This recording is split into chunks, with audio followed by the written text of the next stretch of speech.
So I'm going to go through this review video pretty quickly. We have done a lot of these questions in class, and if you need any help, you can still reach out. So for question 2, I'm skipping question 1 because all it was just finding the formulas, and you can use your notes to write those down, and they'll also be embedded throughout the video.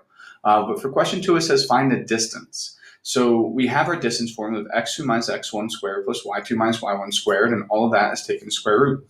So we have these variables x1, x2, and y1, y2. So that means we need to take our points and we need to denote which one is x1 and y1 and which one is x2 and y2. All right, and remember, we need to be consistent. So if I say x1 for this order pair, this y has to be our first subscript as well. I can't say x1 and y2 because I'm saying that they're from different points, right? Then one of the other mistakes that a lot of people are making is because you're rushing through this, you're saying x1, x2. Just remember to take your time, do not rush. Right, now that we denote them, we can substitute in. So when the formula says distance, well, I'm finding the distance of AB, x2 minus x1, well, I just said my x2 is 3.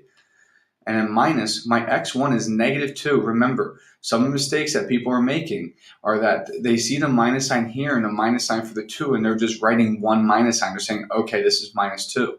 This minus is part of our formula, and it's there regardless if this is a negative or not.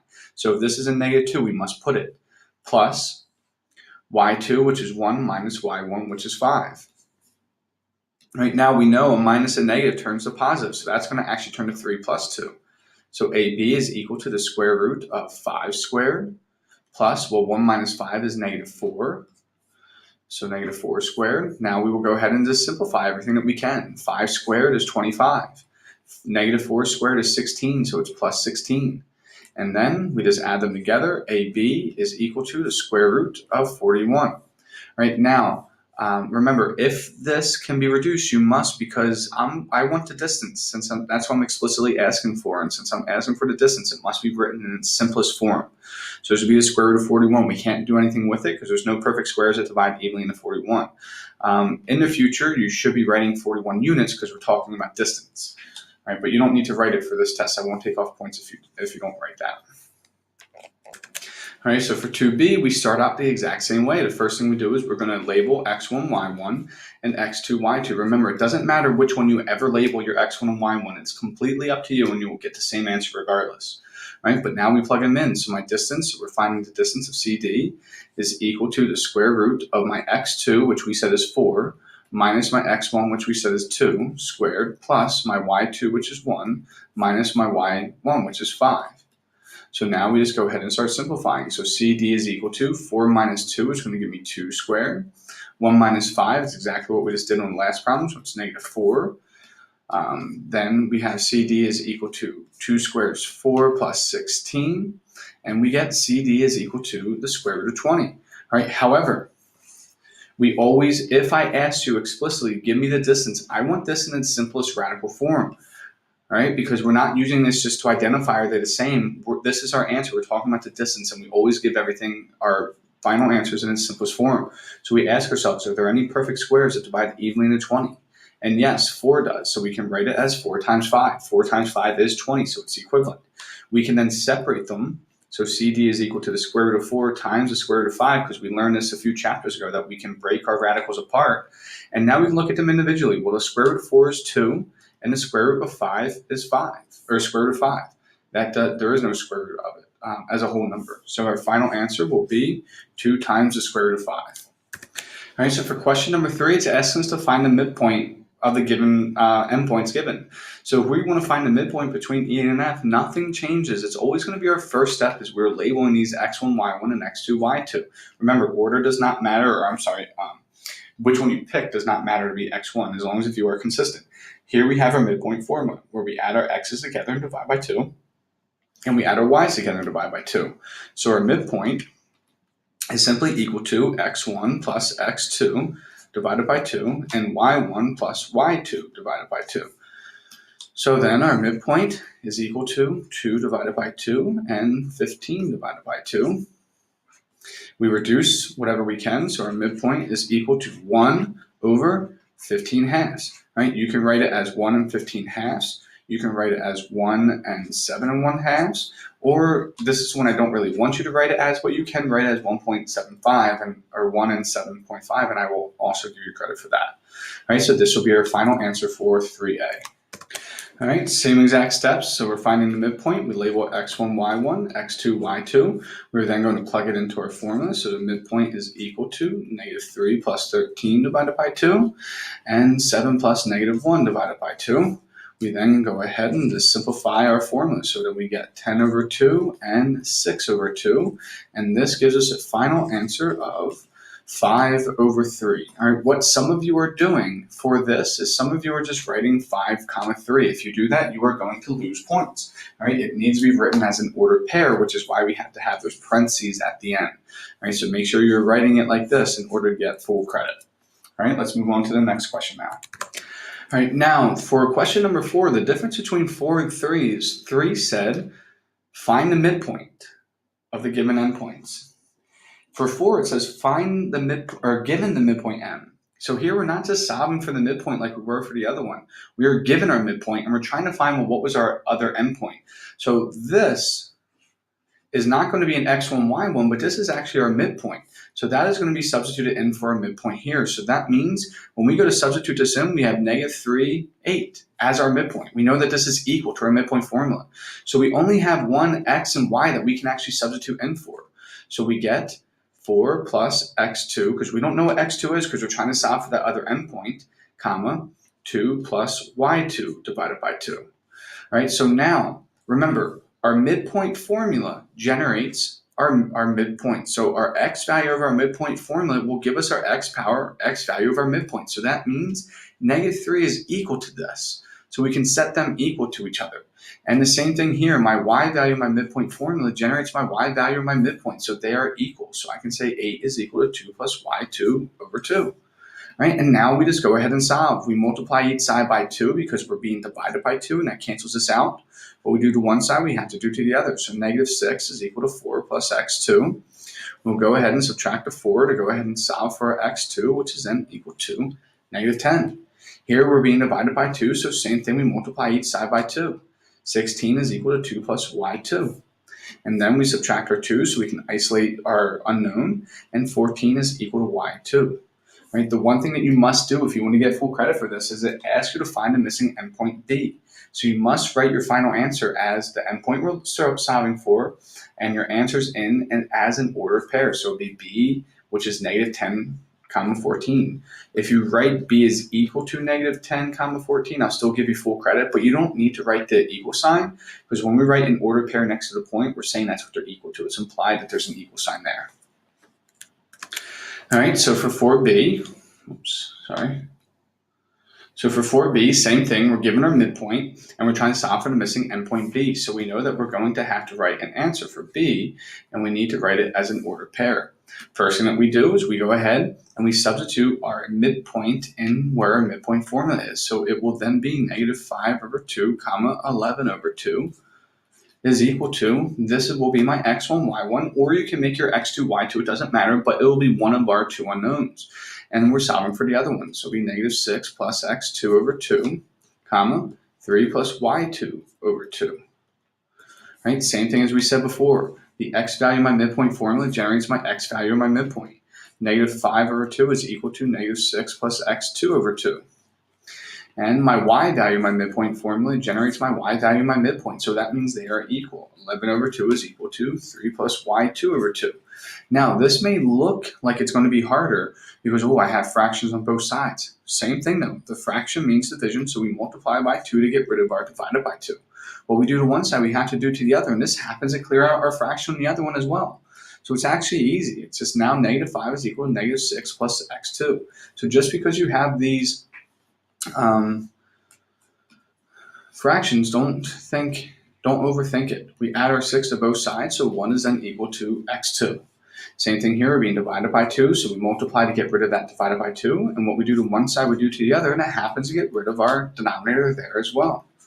So now we got 11 is equal to 3 plus y2. We subtract a 3, 8 is equal to y2. So in order to get full credit, I can't just leave my answer like this. I have to write it as an ordered pair, that B, comma, 1, 8. Make sure you're writing this where your Y value should be in your ordered pair, and make sure that you are writing this where your X value should be for your ordered pair. So do not mix them up. Do not write 8, comma, 1 because that is not the same.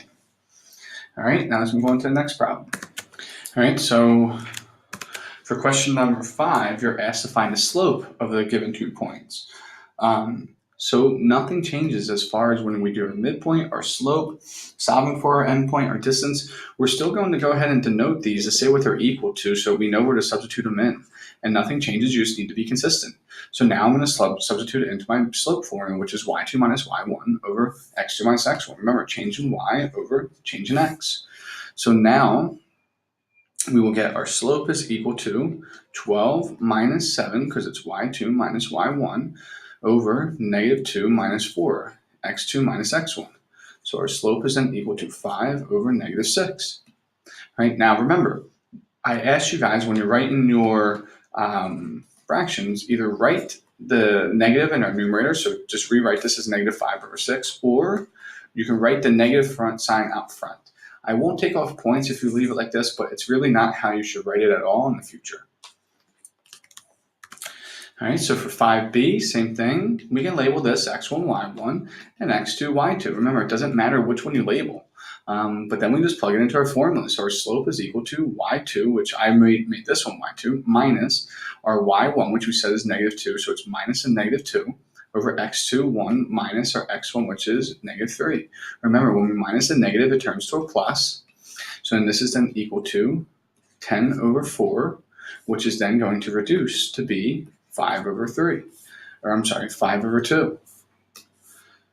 So then our final answer, our slope is equal to 5 over 2. If you did it the other way around, if you made this x1, y1, and x2, y2, you would have gotten that your slope is equal to negative 10 over negative 4. Just remember that your negatives, if you're dividing, if both numbers you're multiplying and dividing by are both negative, we know it's going to change to a positive. So when we reduce this to 5 over 2, the negative over negative will reduce to a positive as well.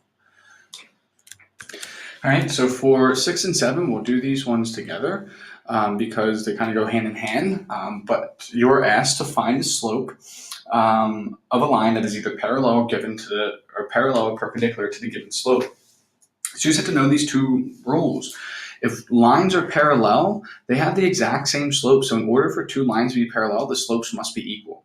So for number 6, when I say find the slope of a line that's parallel to the given slope, well, if the given slope is 2, that means the line parallel to it must also be 2.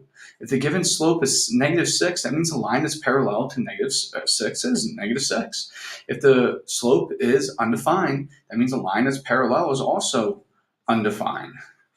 And if our slope is 9 over 5, then our parallel line must also be 9 over 5. So when our lines are parallel, they have equal slopes. So for 6, it should have been really easy for you to solve. 7, it's a little bit trickier. Perpendicular lines, they have negative reciprocal slopes. Well, what is a negative reciprocal? So if I give you 1 over 2 and we're finding the negative reciprocal, well, first we flip it, it becomes 2 over 1. And if it's positive, it's then negative. If it was, let's say, negative 4 over 3, well, it's negative reciprocal. We flip it, so it becomes 3 over 4. It's negative. Now it's positive. And remember, we can multiply them together. 1/2 times negative 1/2, and they equal to negative 1. Negative 4 over 3 times 3 over 4, that equals negative 1. So if they do not multiply to give me negative 1, then we know that it's not correct. But our negative reciprocals, we flip it, and then we change the sign. So if our slope is 2 and we want the line that's perpendicular to it, then the line that's perpendicular must be negative 1 over 2, because we would take the reciprocal of 2, which is 1 over 2, and since it's positive, the other one's negative. So we would flip this, it becomes 1 over 6. Since it's negative, it's positive here. This one, we can't just flip. I mean, if you think about it logically, you can, but you just have to know that 0 and undefined are perpendicular to each other. So if I give you that the slope is undefined, its perpendicular slope is 0. If I give you that the slope is 0, its perpendicular slope is undefined. For this one, we flip it, so it becomes 5 over 9. And since this is positive, our perpendicular slope would have to be a negative 5 over 9. All right, so the directions for 8 to say classify your triangle as scalene, isosceles, or equilateral. So since I don't ask you to graph this accurately, and I don't ask you to do anything, what is the distance?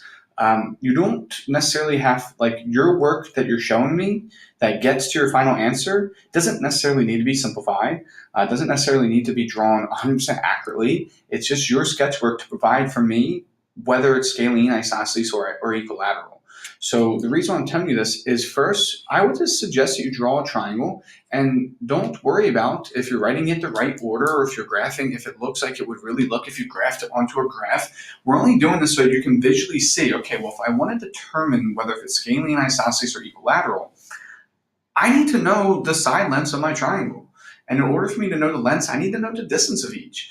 And then by writing it out, it can show you what sides you need to find the distance of. So we need to find the distance of MS. We need to find the distance of MQ. And we need to find the distance of QS. All right? Some people are visually having difficulty just knowing that you can make three sides just by looking at your points. And some people need to see it out. So either way, it doesn't really matter, but you do what works best for you. But this is the way I suggest you do it. Now, remember, you don't need to draw this to scale. We're just using this so we can know what sides of the triangle we're finding the distance of. So here I'm going to write my 2 points for M, 2, 0, and S, 1, 3. I'm going to label them x1, y1, x2, y2. I'm going to plug in the distance formula. So it's going to be the square root of 1 minus 2 squared plus 3 minus 0 squared. I'm going to do this in one step, just for interest of space, and we've already gone through the distance formula. But 1 minus negative 2, or 1 minus 2 is negative 1. Negative 1 squared is 1. 3 minus 0 is 3. 3 squared is 9. So our MS will have a distance of the square root of 10. All right, so we can label that there. Here I'm going to write my points M, 2, 0, and Q, negative 1, negative 1. I'm going to label them x1, y1, and x2, y2. Then I'm just going to plug into my distance formula. So it's going to become negative 1 minus 2 squared plus negative 1 minus 0 squared.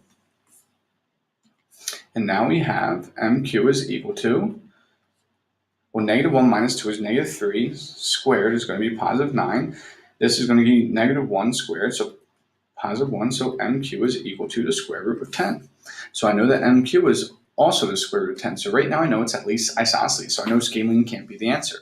For QS, I can write negative 1, and S is 1, 3. I'm going to label these x1, y1, and x2, y2. I'll plug it into my formula. So QS is equal to the square root of 1 minus negative 1 squared plus 3 minus negative 1 squared. I know that these two are both going to turn to a plus. So QS is equal to, well, 1 plus 1 is 2, squared is 4. 3 plus 1 is 4, squared is 16. So this is equal to the square root of 20.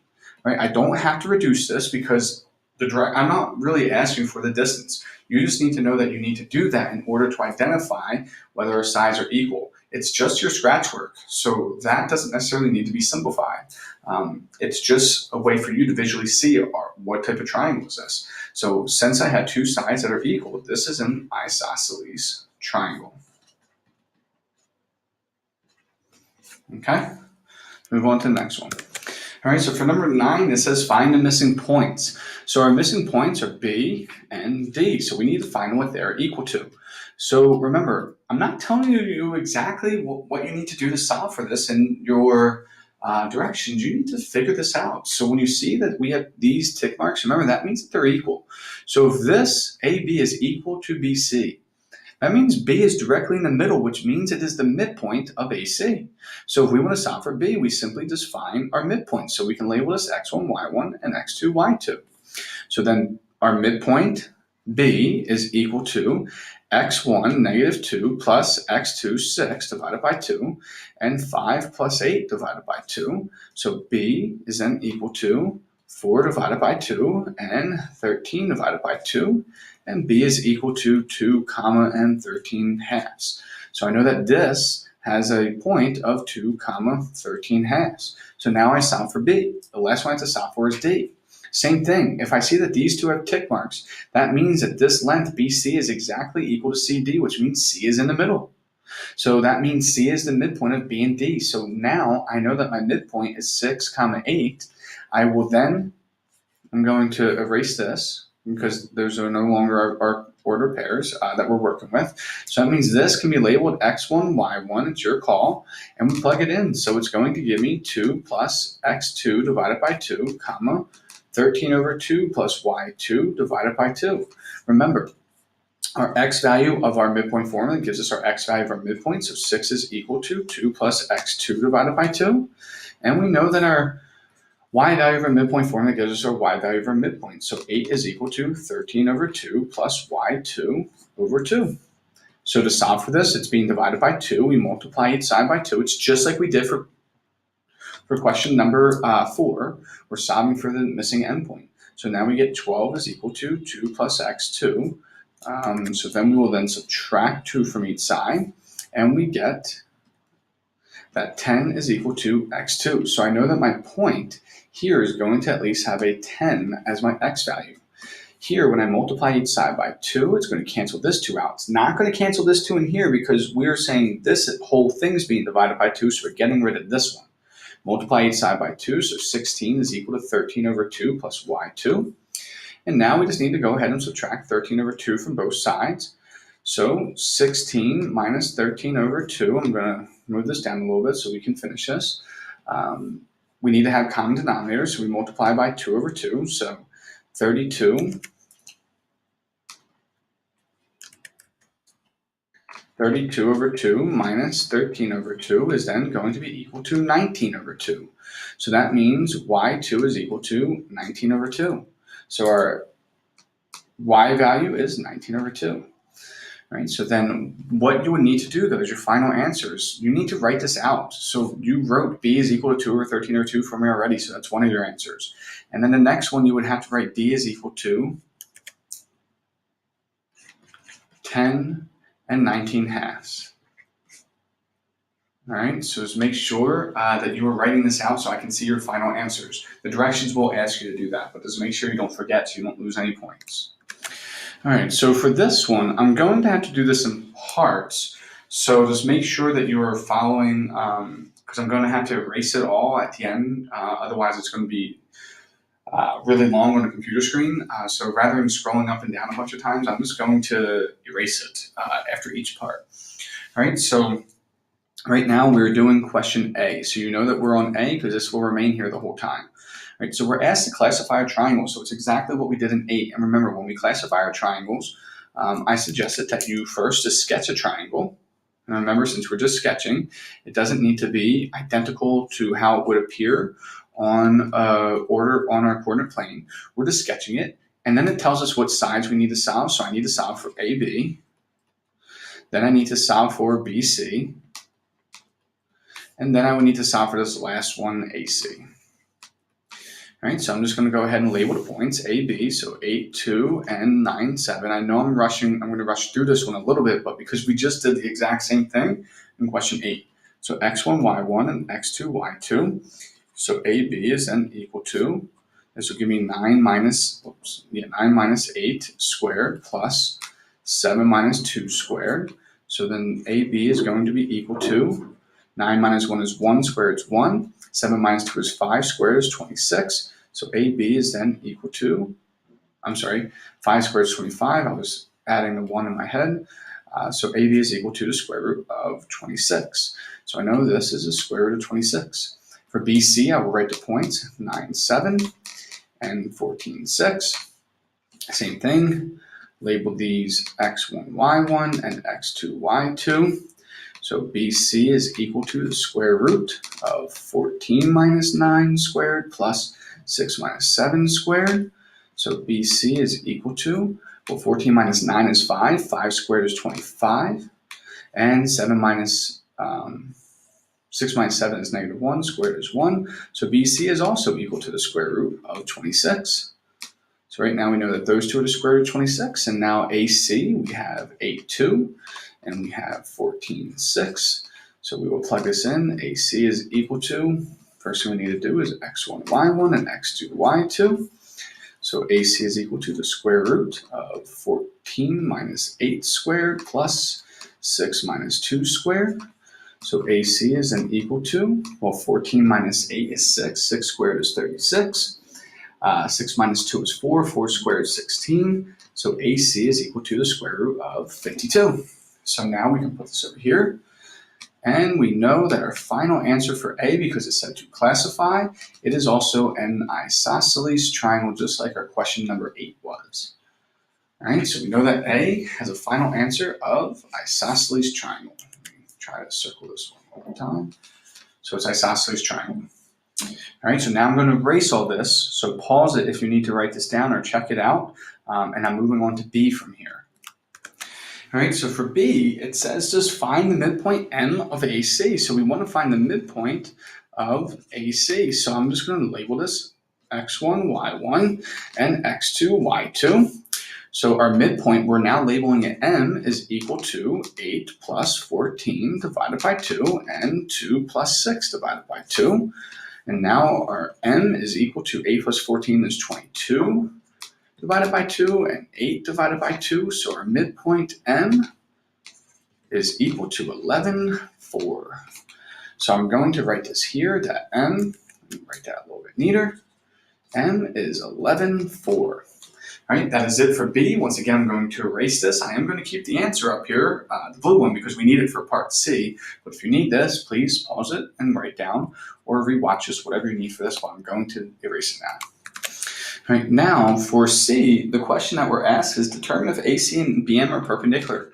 So is AC perpendicular to BM? That's what we want to know. So then that means we need to find the slope of AC and the slope of BM. Right? The directions aren't going to explicitly tell you to use the gradient or slope formula. You need to know to do that because I told you that or asked you, are they perpendicular? So I'm going to write the points for A. We have 8, 2, and C, 14, 6. We're going to label this X1, Y1, and X2, Y2, and we'll plug it into the formula. Slope of AC is equal to Y2, 6 minus Y1, 2 over 14 minus 8. All right, so then our slope of AC is equal to 4 over 6, and our simplified version of AC is equal to 2 over 3. So that's the slope of AC. Now let's go ahead and do the slope of BM. Well, B is 9, 7, and M is 11, 4. Same thing as we just did for the other one, X1, Y1, X2, Y2. Then we're just going to plug it into our formula. So the slope of BM is equal to Y2, 4 minus Y1, 7 over 11 minus 9. So this is then going to give me the slope of BM is equal to negative 3 over 2. Well, now our final answer, since 2 over 3 times negative 3 over 2 is equal to negative 1, yes, they are perpendicular. All right, so your final answer for this one, C, is just simply yes. All right, so now we're going to move on to section 10D in our review, which is our last 5 questions, and you can use a calculator for these. All right, so for this one, we're asked to find the median and our mean. Well, first, if we want to find the median, we need to rearrange all of these numbers and put them from least to greatest. So I'm going to go ahead and rearrange these for you right now. All right, now remember, to find a median, we have to know how many numbers do we have. So we have 1, 2, 3, 4, 5, 6, 7, 8, 9, 10, 11, 12, 13. So in order to do this, we take 13, it's the number we have. We add 1 to it and divide by 2. Remember, this is just the steps to figure out which value is our median. So this will then give me 14 divided by 2, 7. So that's not my median, that tells me the position. So the 7th position is my median. So we have 1, 2, 3, 4, 5, 6, 7. So my median is equal to 10. All right, now remember, for a mean, what we do is we add up all of our values. So 1 plus 1 plus 8 plus 8 plus 9 plus 9 plus 10 plus 13 plus 11 plus 16, 18, so on. That gives us 156, and we divide it by the number of values that we have, which we know is 13. 156 divided by 13 is 12. So we can say our X bar is equal to 12, or our mean is equal to 12, or our average is equal to 12. All right, now let's move on to 11B. All All right, so remember for our median, I already arranged these in numerical order for us, but the first thing we do is we'd have to take our data set and write them in numerical order. We count how many we have, which is 16. We add 1 to it and divide by 2, so 17 divided by 2 is equal to 8.5. Remember, when we get that decimal, that now tells us that we need our 8th position, but since we have that decimal 0.5, we also take the one after it. So it's our 8th and our 9th position, and we take the average of it. So we go 1, 2, 3, 4, 5, 6, 7, 8, and 9. So that means our median is going to be the average of 5 and 6. So 5 plus 6 divided by 2 is equal to 5.5. So our median is equal to 5.5. All right, so remember, when we have an even number of data values, we're going to have to end up taking the average of 2 of them in order to get our median. The last one that we did, we had an odd number 13, so we just had one number that was directly our median. But in this case, our median is 5.5. All right, now to find our mean, same thing as before, we need to add up our whole data value set. So we add 1 plus 1 plus 2 plus 2, add all them together. We get 95, and then we divide it by the number of values we have, which is 16. And 95 divided by 16 is equal to 5.9375. I will tell you where to round, which is going to be our 10th or our first decimal place. So our mean is going to be equal to 5.9. All right, so now let's move on to the next question. All right, so for number 12, we're given our information where it says 30 people were asked how many times they skipped lunch in the last week, and the results are given to us as a table, and we need to find our median, our mean, and our median. Well, first we're going to find our mean because it's a lot easier, I think. So remember, this is essentially a list. So we had 11 zeros, so I can write 11 zeros out. We had 2 1s, we had 4 2s, so I could write all this out and I can figure everything out with that. However, that's just not efficient. But we know that if I have 4 2s, 2 plus 2 plus 2 plus 2, that is the same as saying 2 times 4. We can add, instead of adding all of our numbers together, we can multiply our number that we have with our frequency, and that's the same. So when we're finding the mean, we need to multiply the number value that we have and how many times it occurred.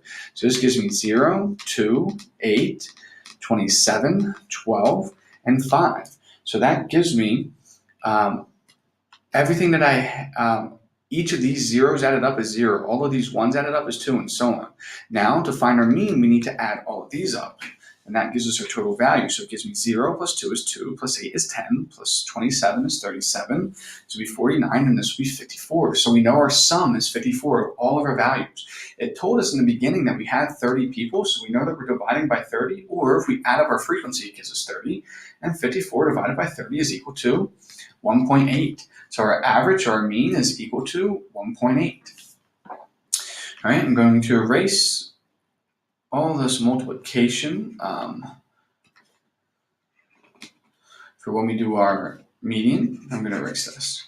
Right now, our median, we have to find a number that's directly in the middle. Well, we have 30 values, so it's still the same thing that we do before. 30 plus 1 divided by 2 is equal to 15.5. This is telling me that I have the 15th and the 16th position. That's what I need to do, right? That's the 2 positions I need in order to find my median. Well, if I were to list all of my zeros out, I know that by the end of my 0, I'm at my 11th position because of the frequency. Here, when I list out my 1s, I would have 11 zeros, so I'm at my 11th position. Here I'm at 11 zeros and 2 1s, so at the end of my 1s, I'm at my 13th position. At the end of my 2s, I'm at my 17th position. Well, if I need my 15th and 16th position, and here I go from 13 to 17, I know that 14, 15, and 16 all have to fall within this region here. Otherwise, I can't go from the 13th to the 17th. So that means that this number is going to be my median, since both the 15th and the 16th fall in that position. So my median is simply just going to be equal to 2. All right, so for question number 13, it says that Stephen averaged an 88 on his first 4 tests, and he wants to raise his average to an A after his 5th test. So what grade does he need to get on this 5th test? So we know that his average after 5 tests will be the sum of his 4 tests plus his 5th test would have to be equal to his average of 90. All right, so for this one, if Stephen averaged an 88 after his first 4 tests, we can figure out the sum because we know that 88 is equal to the sum divided by 4. We multiply each side by 4. So that tells me then that he had a sum of 352. So we know that his total points he earned on his first 4 tests is 352. Well, we need to figure out what would this 5th test be in order to make his average of a 90 after 5 tests. So we know that his average after 5 tests would have to be a 90. We need to find the sum of those 5 tests. So divided by 5, we multiply each side by 5. So that means if he wants an average of 90, he has to have a sum of 450 after his 5th test. So if we have a sum of 450 after his 5th test, we can then just simply subtract what he's already actually accumulated, 352, and that tells us what is left over. So in order for him to get a 90, he would have to get a 98 on his last test. And we can check this out because we can plug it into here, and we can do 352 plus 90, which is then going to give, 98, 352 plus 98, which is then going to give me 450. We divide it by 5, and that gives me 90 as an average. So we know that he needs to score a 98 on his last test in order to raise his average from an 88 to a 90. All right, so for this one, it tells us 12 students have an average of 83 and 10 students have an average of 78. And it asks us to go ahead and find the average for all 22 students. So remember, we're going to need to know the sum of the 12 students, the sum of the 10 students. We'll have to add them together, and that would tell us our total sum, which we can then use to find the average of our 22 students. So we know the average is 83 of the 12, so it'll be sum divided by 12. So 83 times 12, because we're trying to isolate our sum, is equal to 996. So we have a sum of 996. Here we know that our average for the 10 students is 78. We don't know our sum, but we know we have 10 students, so we can multiply each side by 10 to figure out our total sum of 780. So that means if we were to take all the points scored by all these students, these 22 students, we would do 996 plus 708. 996 plus 780, which is 1,776. So that's all the total points accumulated amongst these 22 students. So we would do 1776 divided by 22, the number of students who took the test. And that will tell us that their average is equal to an 80.7. All right, I'll tell you what decimal point to round to, which will be your first. So an 80.7. So the average of all 22 students is an 80.7. All right, so for question 15, it says, if a soccer player averages 1.5 goals per game and has played in 12 games, find the total number of goals that they scored this season. So we know that our average is equal to 1.5, and we know that's equal to our sum of all of the goals that he would have scored divided by the number of games that he played. So in order to solve for the total goals scored, we would multiply each side by 12, and we will find that our sum is then equal to 18. So that means he scored 18 goals this season. And if we want to see if this is correct, we can do 18 divided by 12 and see does it equal to 1.5, which it does. All right, I know this video is long, but you can skip. So please make sure that you are practicing. This test is going to be pretty difficult. Although it's really not that bad. It's just there's a lot going on in this. So there's a lot that you have to remember. So just please make sure that you are studying and skip around the video as you need.